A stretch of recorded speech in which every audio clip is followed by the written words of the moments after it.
Before you close your eyes and drift into the shadows of sleep, take a second to like this video. It tells me you want more tales that creep under your skin. Leave a comment if something in the story gave you chills, or if you've ever heard 3 knocks in the night. And don't forget to subscribe, because the next story might be darker, deeper, and waiting just for you. Sleep well, if you can. I got the job at the McDonald's just off the highway because I was broke and desperate and needed something fast and quiet with no real social interaction. The night shift seemed perfect for that, and the manager didn't ask many questions during the interview, just looked at me through half-lidded eyes and told me the pay was minimum wage plus a little extra for night hours. If I could handle the graveyard shift 5 nights a week starting immediately, the job was mine. I said yes without hesitation. He handed me a uniform polo 2 sizes too big and a laminated card, saying I had to memorize the rules before my first shift.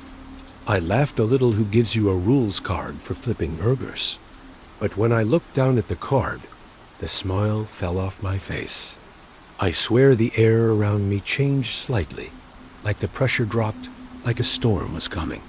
On that little laminated card in bold red letters were 3 very specific rules, written like commandments from some cult or religious order. They read exactly like this. Rule 1. Never open the PlayPlace door after 2:33 a.m., even if you hear a child's voice. Rule 2. If someone orders a number 44, pretend the grill is broken. Rule 3. Exactly at 3:15 a.m., turn off the menu screens and do not under any circumstances look outside until 3:25 a.m. Underneath those, in tiny print, it said, failure to follow these rules may result in immediate termination or worse. I looked up and asked the manager, Glenn, if this was some kind of joke. He just stared at me and said, "Do I look like I'm joking?" When I hesitated, he added, "People who don't follow the rules tend not to show up for the next shift."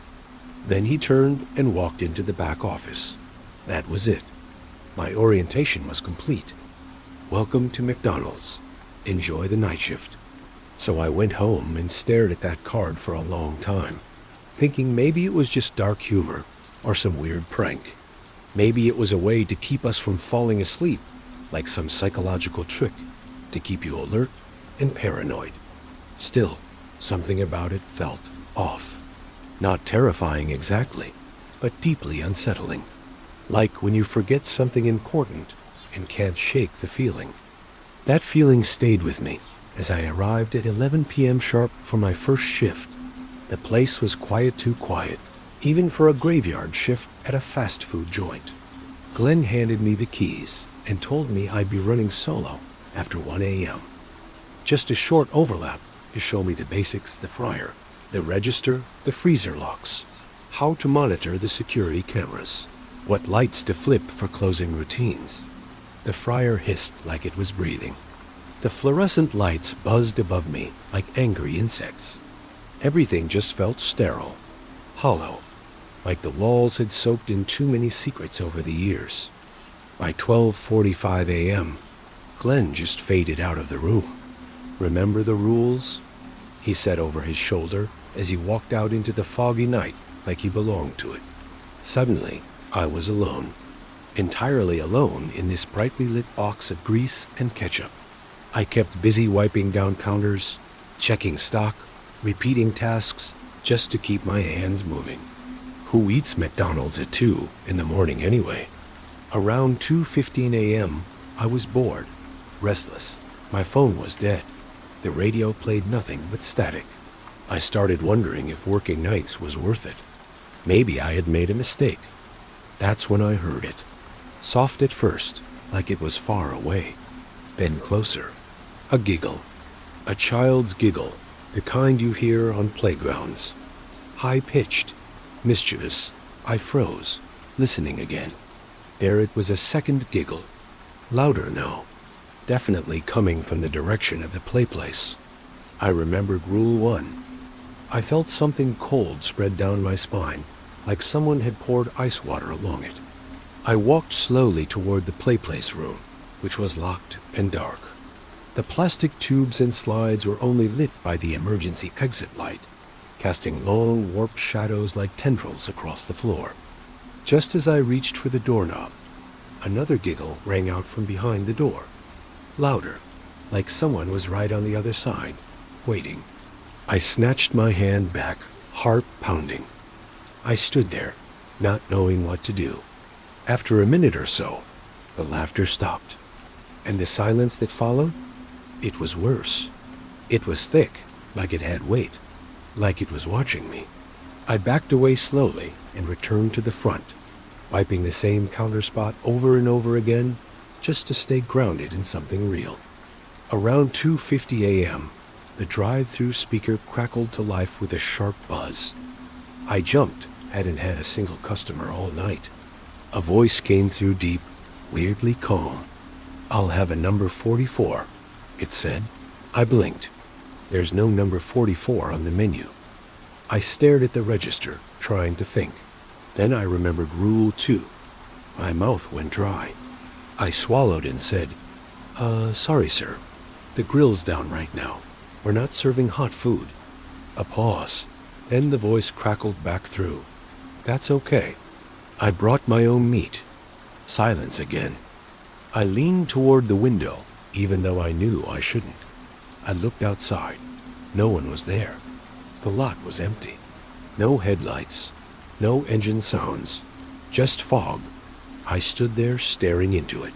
The security monitor behind me flickered. I turned and checked it. One of the feeds was down. Just static. The others looked off. The tint was wrong.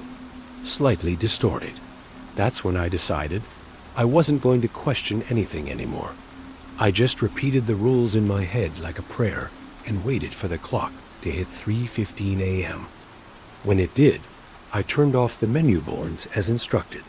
I shut off the lights that faced the windows and stood there, behind the counter, in the dark, my back to the glass, breathing shallow, trying not to look, not even a glance. And during those 10 minutes, I heard nothing, saw nothing, but I felt it. Something pressing its face against the glass, watching, smiling, waiting. When 3:25 finally came, I turned the lights back on and looked. Everything was normal again, and I nearly cried from the relief. When Glenn came in at 6 a.m., I handed him the keys and didn't say a word. He nodded like he understood everything I wasn't saying. He patted me on the shoulder and said, "Night one's always the hardest. You did good, kid." I walked out into the rising sun feeling like I'd just emerged from a deep ocean, like I was breathing real air again. I told myself I'd go back for one more shift just to prove it wasn't real, that I was tired and imagining things. But deep down, I already knew. I wasn't coming back the same way again. Those rules weren't a joke. That laminated card in my pocket, it felt heavier now, like it had taken something from me. And I hadn't even opened the door yet. I didn't sleep much the day after my first shift. I just lay on my mattress, staring at the ceiling fan spinning above me, trying to make sense of what happened. But the more I tried to rationalize it, the more my brain felt like it was unraveling, like logic didn't apply inside that place, like something ancient had laid its roots beneath the tile floor of that McDonald's and grown fat off grease and silence and forgotten toys. I told myself I imagined it all, that the stress of working alone all night, for the first time, it fried my nerves. But every time I reached for a normal explanation, I remembered the sound of the child's giggle on the other side of that PlayPlace door, or the static voice saying I brought my own meat, or the way the parking lot seemed to breathe when I looked away from it at 3:15 a.m. And it all came rushing back in vivid detail. So I stopped trying to explain it, and instead started preparing myself for night 2. I packed my phone charger, a thermos of coffee, and a small pocket knife. Not that I thought it would help, but it gave me a sliver of control, a little illusion of protection, like a toddler holding a stick to fend off a thunderstorm. When I arrived at 10:45 p.m., Glenn was already there, mopping the back hallway as if nothing was strange about this place at all, like he wasn't handing people into the mouth of a beast one shift at a time. I tried asking him again about the rules, just casually, like, "Hey man, what's up with those things you told me about last night?" He didn't even look up, just said, "Keep following them and you'll do fine." Then, without missing a beat, added, "It gets easier after the third night," which was not the comforting statement I think he meant it to be. By 1 a.m., he vanished again. Same as before. No goodbye, no clock out, just that heavy door creaking shut behind him, and the silence returning like a weight. I began my routine, again checking inventory, wiping counters, keeping myself busy. This time, I kept my earbuds in but didn't play any music. Just left them in to give myself the illusion of distance between me and whatever might be listening back. Everything was calm until 2:33 a.m. rolled around like clockwork. And right on cue, I heard it again. The laughter. Only this time, it didn't sound like one child. It sounded like several. And it wasn't playful. It was off. Like they were pretending to laugh, the way kids do when they're mimicking cartoons. Too much air, too much teeth. And it wasn't coming from behind the PlayPlace door. It was coming from inside the tubes, bouncing off the plastic walls and echoing down toward the ball pit. That's when I realized the PlayPlace was dark, but not silent. Something was moving in there. Something scraping slowly across the plastic, like tiny hands or claws trying to find their way out. I backed away, not turning my back to the door until I reached the kitchen. And then, just as I crossed the threshold, the laughter stopped. Not faded out, not slowly diminished. Just stopped, like someone flipped a switch. The silence that followed was so loud, I could hear my own heartbeat. And then, a soft knock came from the glass at the front counter. I jumped so hard, I nearly dropped my phone. When I looked up, someone was standing at the window. A woman late 30s, maybe wearing a gray hoodie, pulled up tight over her head so I couldn't see her face. She wasn't looking at the menu. She wasn't talking. Just standing there with her hands pressed to the glass, fingers spread wide. I stepped cautiously to the counter and turned on the speaker to ask if I could help her. She said nothing, just tilted her head slightly, like she was trying to hear something inside. I repeated myself louder. Finally, she turned her head toward the drive-through intercom and said, "I'd like a number 44, please." I felt the blood drain from my face, because that voice, it wasn't hers.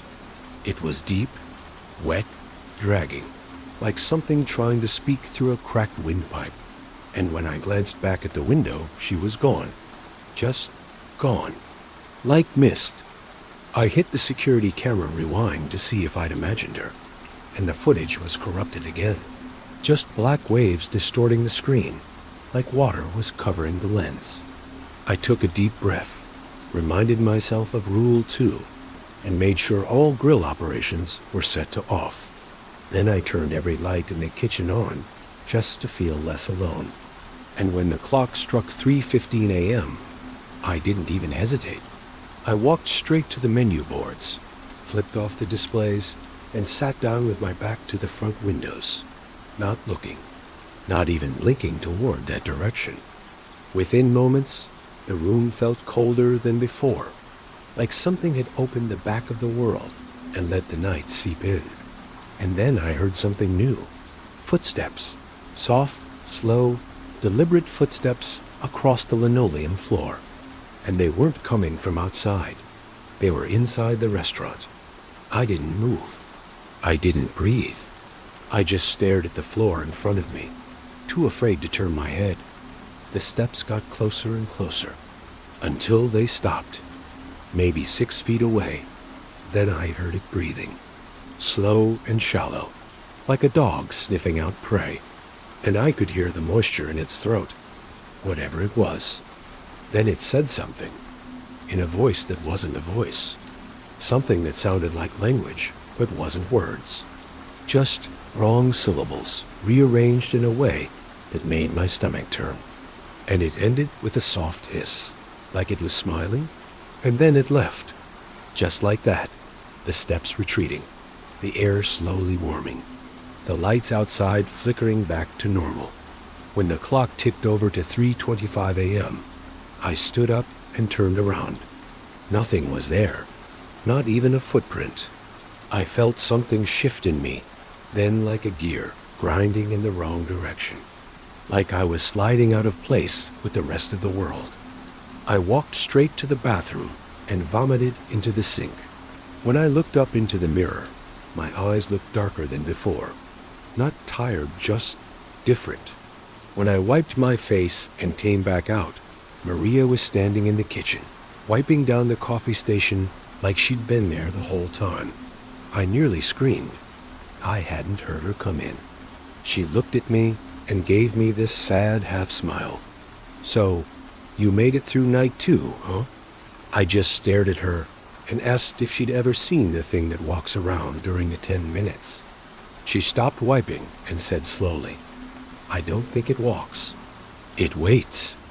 Then she handed me a fresh pot of coffee, like we were just talking about the weather, and went back to her duties. I followed her around, asking 1,000 questions. Who made the rules? What happened to the last guy? Why doesn't anyone talk about this place? But she just shook her head and said, "You'll understand after night 3, or you won't." I didn't know what that meant, and I didn't ask, because suddenly I didn't want to know. That night, I went home and pulled out the laminated card again, looked at those 3 rules. For a moment, I swore I saw something different about them, like the ink had smudged or warped, like something was pressing against the other side of the plastic. I almost threw it away, but something told me I couldn't, that throwing it away would be breaking a rule of its own. I spent the rest of the day sitting by the window, watching people walk by, wondering if they could see it too, if they could feel it the way I did, that this world wasn't entirely ours, that there were places and hours and corners of time where other things lived, things that didn't want to be seen or known, only obeyed. And maybe that's why McDonald's stayed open 24 hours in the first place. Maybe it wasn't for convenience. Maybe it was to keep whatever was in the PlayPlace fed. And I knew then I was going back for the 3rd night, even though every part of me screamed not to, because something was changing, and I had to see how deep it went. And maybe, just maybe, I wanted to understand what kind of monster needed 3 rules and a drive-through to keep it calm. By the time night 3 rolled around, something inside me had changed in a way I couldn't name. Something subtle, like the taste of water being just a little off, or the feeling of waking up in a room that looks identical to yours, but isn't. I told myself I'd just get through the shift like the others, stick to the rules and nothing worse would happen. But deep down I was beginning to understand something darker. The rules weren't there to protect me from mistakes. They were there to protect the thing inside that place from me. Or maybe they were there to protect me from seeing too much too soon. Because the more I followed them, the more the world around me began to unravel, like the building itself was a stage. And behind the greasy walls and buzzing lights, something was watching to see how long I'd last before breaking. When I stepped into the store just before 11, Maria was already there, even though she usually only worked weekends. She was just standing near the fry station, tossing salt into the oil like it meant something, like a ritual. I asked her what she was doing, and she said calmly, "Sometimes the smell keeps it asleep." I didn't ask what she meant, because I knew I wouldn't like the answer. Glenn wasn't there this time, at all. No sign of him. No car in the parking lot, no mop bucket near the freezer. When I asked Maria where he was, she said without looking up, "Glenn only works the first 2 nights to size you up. After that, you're on your own." Then she added, "You've done better than most." And for some reason, that didn't feel like a compliment. When she walked out at midnight, The loneliness hit me harder than before, like the walls were stretching, like the restaurant was bigger on the inside now, like it had grown teeth and was waiting to chew slowly. As I made my rounds, I noticed small things out of place, things I couldn't explain. The ketchup packets in the dispenser were all torn open and dry, as if someone had sucked them clean. The Happy Meal boxes stacked neatly on the shelf all had the same child's face drawn on them, crude black crayon circles for eyes, and a jagged mouth that stretched too wide. When I blinked, they were normal again, but I knew they hadn't been, and I kept feeling like something was watching me. From the vents, from the ceiling, from the oily corners where the light never quite reached. Around 1:30, I decided to check the cameras just to reassure myself everything was still where it should be. When I pulled up the feed, one of the cameras inside the PlayPlace had activated, which didn't make sense, because that room was locked and unused. But the feed showed the ball pit slowly shifting, like something was breathing beneath it. A soft, rhythmic rise and fall, as if the plastic balls were a skin and something warm pulsed underneath. I clicked away from that feed so fast I nearly broke the mouse.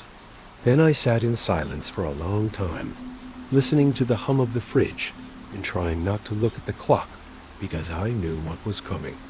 Sure enough, at exactly 2:33 a.m., the PlayPlace door rattled. Not gently, either, but hard, like someone was pounding on it with both fists. Then I heard the voices again, but this time they weren't children, or at least they weren't pretending anymore. They were layered. A dozen voices speaking at once, overlapping each other. One whispering, "Let me in," another saying, "I'm hungry," another one just repeating, "Please, please, please," over and over. I backed away from the door slowly and made my way to the grill line, where I could see the reflection of the PlayPlace glass in the stainless steel counter. And that's when I saw the shape behind the door. Not a person, not a kid, but something pale and low to the ground, crawling in tight circles like an insect with no purpose. Every so often, it would slam its body against the glass, hard enough to rattle the frames. I knew if I didn't leave that area soon, I'd either open the door or lose my mind. I ran to the front counter and waited for the next nightmare. And sure enough, at 2:50, the drive-through speaker popped on with that same awful hiss. This time, the voice didn't even try to sound human. It just rasped, "We know you hear us," and then laughed. The laughter echoed weirdly like it was coming from inside the building instead of the speaker. When I looked toward the drive-through window, there was a shape standing just outside, barely visible in the flickering parking lot lights. A tall, thin figure wrapped in what looked like stained fast food uniforms. Its head was bent completely backward, staring at me upside down. I froze in place, not knowing what to do. The voice came again, louder this time. "You forgot the sauce." I snapped and yelled into the mic. "The grill is broken, okay? There's no number 44. You're not on the menu." The laughter stopped. The figure at the window slowly turned around like a marionette being reset and walked backward into the darkness, disappearing into the fog. I shut off the drive-through speaker entirely and sat behind the counter shaking until my phone alarm went off, telling me it was 3:15 a.m. I stood up on autopilot, turned off the menu boards and the front lights, and sat on the floor with my back to the windows, heart pounding, because this part had gotten worse every night, and I didn't want to know what the third night would bring. Almost immediately, I felt the air shift again, like the oxygen had been replaced with something thicker and wrong. The lights above flickered and dimmed. Then I heard footsteps again, not one set this time, but many, like a group of people walking in sync down the main hallway toward the kitchen. Then they stopped, just out of view. I closed my eyes and listened as they began whispering in unison, words I couldn't understand, like chanting or prayer in a language not meant for ears. Then something scraped across the floor slowly. I realized whatever they were, They were dragging something heavy, something that groaned like it was still alive. Then one of the voices hissed, "Don't turn around. Don't turn around. Don't turn around." And I obeyed.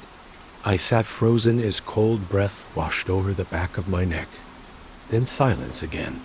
Total, suffocating silence, until my alarm chirped again, telling me 3:25 had passed. When I stood up, I felt something wet on the floor.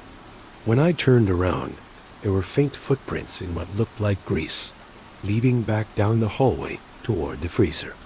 I followed them slowly until they vanished right in front of the walk-in door. I opened it cautiously, half expecting to find a body or worse. But inside was just the same old shelves and boxes and ice.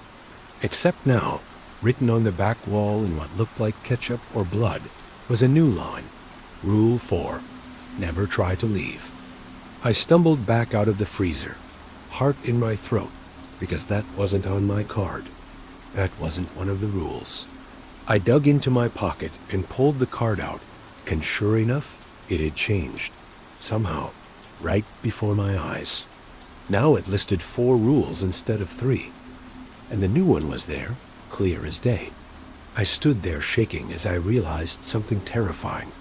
The rules weren't just to protect me. They were binding me. They were growing and shifting as if the place itself was aware of me now. Adapting. I felt something deep and ancient stir beneath my feet. Like the building had noticed me too.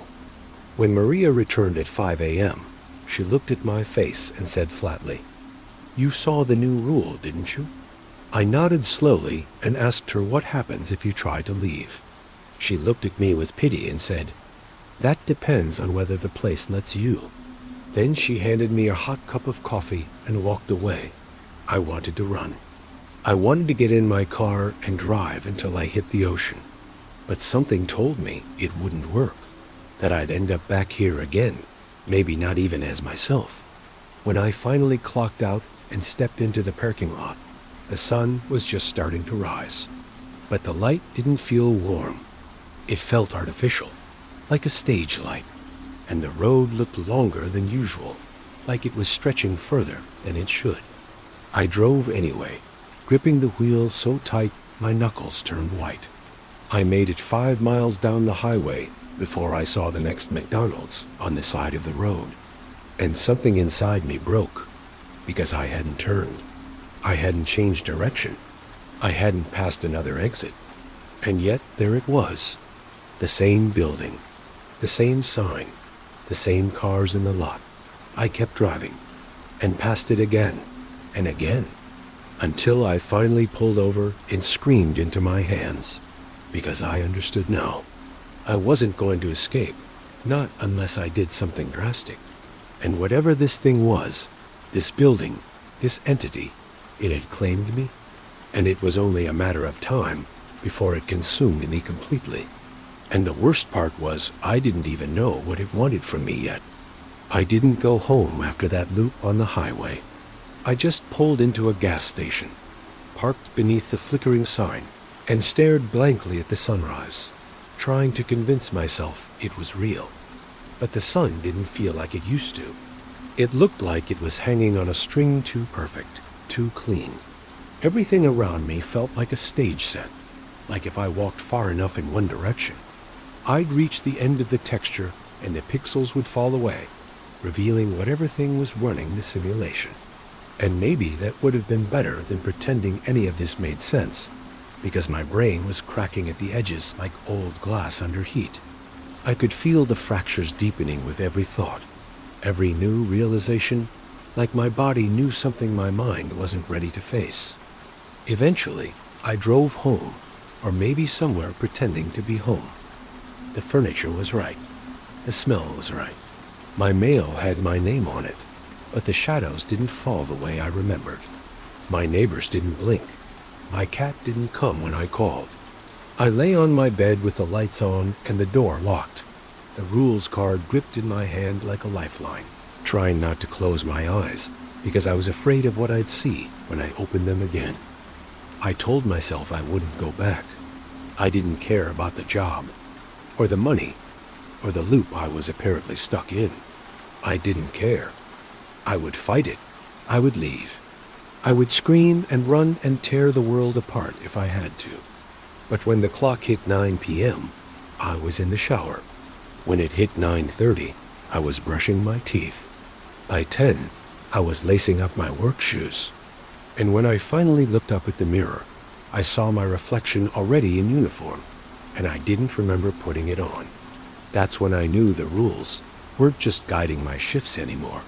They were inside me now, threading through my thoughts like wires and dragging my limbs like strings on a marionette. I wanted to cry. I wanted to scream. I wanted to do something, anything human. But all I did was grab my keys, walk to my car, and drive back to McDonald's without saying a single word. When I got there, the parking lot was empty as usual, except for one car I'd never seen before. A beat-up red sedan with a cracked windshield and spray paint on the side that read, "Don't let them see you sleep." That was the kind of message that makes you laugh until you realize you're not laughing at all. You're just staring into the window, trying to see if anyone's still inside. When I stepped into the building, I knew something was wrong immediately. The air was different, thicker, like soup. The lights flickered in a slow, pulsing rhythm like a heartbeat. Maria wasn't there. Neither was Glenn. When I checked the schedule, only one name was listed, mine, typed over and over for every night of the month. I checked the back office, thinking maybe Glenn left something behind, some explanation. That's when I found the tapes. Dozens of them. Old VHS tapes, stacked in a plastic bin labeled Nightshift Training. I pulled one out, popped it into the ancient TV on the wall, and hit play. What I saw wasn't training. It was surveillance. Footage of me from the first night walking through the store, wiping down counters, looking at the cameras, exactly as I remembered it. But then it kept going. It showed things I didn't remember, or maybe things I'd blocked out.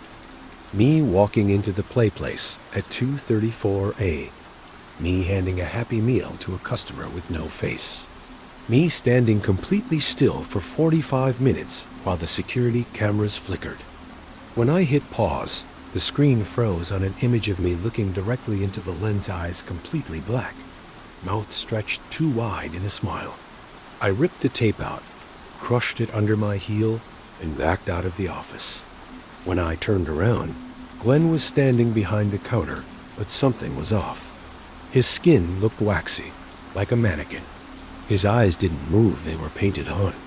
When he opened his mouth, his jaw unhinged like a snake, and he said, "Welcome back," in 3 voices at once. I ran into the kitchen, heart pounding, unsure of where to go or what to do. Then the intercom buzzed to life. The same voice from the drive-thru said, "You broke the loop." I screamed, "What does that mean? What do you want from me?" The voice answered, "We want your place, not just the store. Your place in the rules, your spot in the pattern, your role." Then I heard something heavy dragging across the roof. I knew I had to do something, anything, to take control. So I sprinted to the freezer, grabbed the emergency axe we kept for fire code, and stormed toward the PlayPlace door. Screw it. If I was going down, I was going to see what was inside. I slammed the blade into the lock until it broke. The door creaked open on its own, revealing the inside completely lit like it was midday, despite the rest of the building being dark. What I saw inside will never leave my brain. It wasn't a PlayPlace, not anymore. It was bigger, impossibly big. A maze of plastic tubes and crawl spaces stretching far beyond the restaurant walls. Hanging from the top of the jungle gym were dozens of uniforms, just like mine, all empty, all swaying gently. Something was crawling through the tubes, something fast and wet and boneless. It saw me and stopped. It stared with glossy black pits that weren't eyes, they were voids. I slammed the door shut and barricaded it with a table, stumbling into the dining area. The lights had turned red. The menu board now read, "Order up," followed by gibberish symbols. Every window was covered in condensation from the inside, like the building was breathing. Heavier, faster. The security camera monitor behind me flicked on by itself. Every screen showed a different version of me, one with no mouth, one with his face backward, one with skin so pale it glowed. They all smiled at the same time and reached toward the lens. Then the power cut out completely. Total darkness, except for the emergency exit light above the bathrooms, flickering like a dying firefly. And in that moment, I felt it. Something was behind me, close, breathing against my ear. I turned and saw nothing, but I knew it was there. Then it whispered, "Not all of you came back." I screamed and ran for the back door, tried to shove it open, but it wouldn't budge. The rules card in my pocket grew hot, burning through my pants. I yanked it out. It had 5 rules now. The 5th one said, "Don't trust the man at the grill." I didn't know what it meant until I turned and saw Glenn standing by the fryer, grinning, holding a spatula dripping with something thick and red. His eyes were gone, replaced by golden arches. I realized he wasn't Glenn at all. Maybe Glenn never existed. Maybe he was just a role in the system like I was now. A placeholder in a haunted equation. I backed away slowly. He said, "It's your turn now, kid. Time to clock in forever." Then he lunged. I threw the hot coffee in his face, bolted into the bathroom, slammed the door, and locked it. Collapsed onto the floor, breathing hard, praying for the sun. I stayed there for what felt like hours, listening to footsteps outside the door, waiting, watching, whispering. And when it finally stopped, I opened the door. The entire building was quiet again. The PlayPlace door was shut and whole. The camera feeds were black. The grill was clean. The menu board was normal. And Maria was standing behind the counter, smiling softly. "Looks like you've seen enough," she said, handing me a new card. This one was blank. "You don't work here anymore." I asked what that meant. She said, "It means the store picked someone else. You're free to go." When I walked outside, the sun was real this time. The sky was blue. The trees moved with the wind. I drove away and didn't look back once. But the whole time, I could feel it in my pocket. The weight of the blank card. When I got home and finally let myself relax, I found a single fry on my nightstand, still warm. I don't know what any of it means, yet only that the rules aren't finished with me. Not yet. And the next time someone offers you a simple job on the night shift, read the rules very, very carefully. Because the uniform may come off, but the place never lets go. For a while, things almost felt normal again. Or at least that's what I kept telling myself, like some desperate affirmation. If I said it enough, maybe it would become true. I tried to live like it had all been a nightmare, a weird hallucination brought on by stress or sleep deprivation, or maybe a gas leak in the building. I filled out job applications, took long walks in the daylight, and got groceries like a real person. But even then, I could feel it in the back of my head, like static on a dead channel, whispering beneath the noise of my daily routine. The weirdest part was no one remembered the place. Not my friends, not the girl at the convenience store, not even the neighbors. When I mentioned the McDonald's on Route 39, they looked at me with blank confusion and said, "You mean the one downtown?" And I'd say, "No, the one off the highway with the weird playground." But they'd just shake their heads. So I drove back one night, desperate to prove to myself I wasn't insane and there was nothing. No building, no sign, just an overgrown patch of weeds. I got out, dug into the dirt, hoping for a tile or a fry box or something. But there was nothing, like it had never existed. That night, back home, I found the card again, the blank one, still tucked under my sock drawer where I'd hidden it.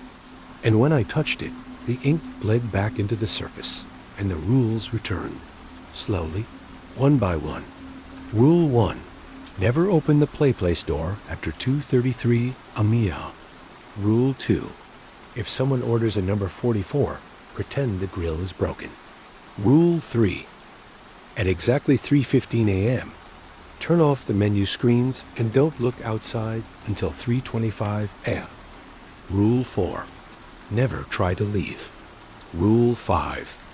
Don't trust the man at the grill. And something new, Rule 6. Return when called. The card burned me.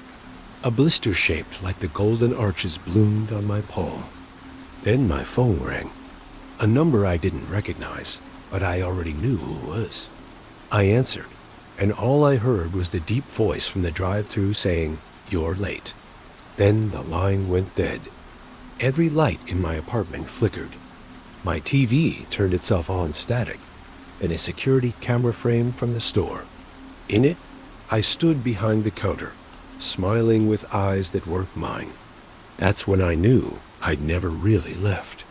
What I thought was escape was just intermission. I was being summoned back for the finale. I wanted to run, to hide, but I couldn't move. I watched as my body stood up, put on the uniform I had definitely thrown away, walked out the door, and drove into the night. The McDonald's was back. Same lot, same broken sign, same flickering lights.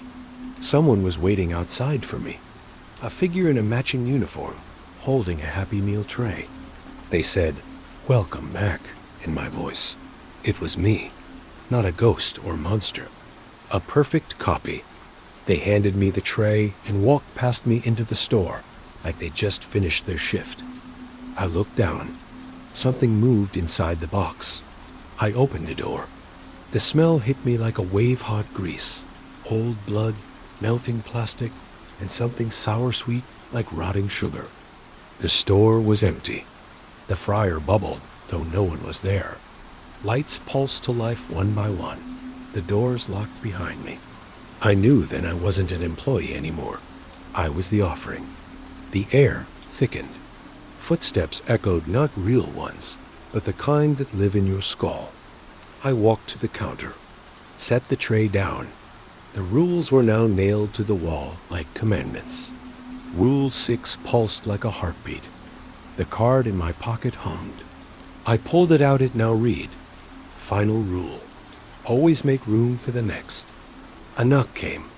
3 sharp taps. A young guy, maybe 19, stood at the door, holding a job application, confused. I wanted to scream, to warn him, but I couldn't move. I watched as he stepped inside. Glenn greeted him. Glenn was never real. The kid looked eager, hopeful. He was handed a uniform. A card. I watched the store absorb him. I felt myself fading away, erased frame by frame, like chalk in the rain. I blinked and I was behind the grill, spatula in hand. Orders coming in, each one a whisper, each one an echo. I served them without question. That's what the rules wanted. On the 3rd night of his shift, the kid entered the PlayPlace and never came out. Later, I checked the cameras. I saw him curled in the ball pit, pulled into the floor by small, pale hands. I didn't feel scared. I didn't feel anything. One day, Maria passed me in the hallway, said, "You're doing fine," and handed me a new card. It was blank, empty boxes. Like I was supposed to write the rules myself. I wasn't just part of the system anymore, I was becoming it. Time stopped meaning anything. The fryers hissed. The ice machine cried. The drive-thru whispered. New applicants arrived. Some lasted a few shifts. Some didn't. When one broke a rule, the store reacted sometimes subtly, sometimes not. No one ever escaped. Not really. I began to understand. The rules weren't protection. They were programming. They rewrote us, molded minds into parts of the machine. Eventually, I stopped counting shifts. One night, I saw a reflection in the freezer glass me, but real, hollow, older, like something had been draining me to feed the void where the PlayPlace used to be. I found a new rule carved into the grill. Rule 7. Never look in the sauce fridge. I opened it anyway. Inside was something raw and red, pulsing, whispering my name. I slammed it shut, pretended I saw nothing. Denial was easier. On my 1000th shift, or maybe my first again, the lights dimmed. Monitors died. My rule card turned to ash. On the counter, a sentence appeared in grease. "You're the manager now." I sat in Glenn's chair, watched the door, waited for the next lost soul to walk in with dreams of free meals and easy pay, and just 3 stupid rules on a card. I smiled. They wouldn't last. But the store would. The store always does.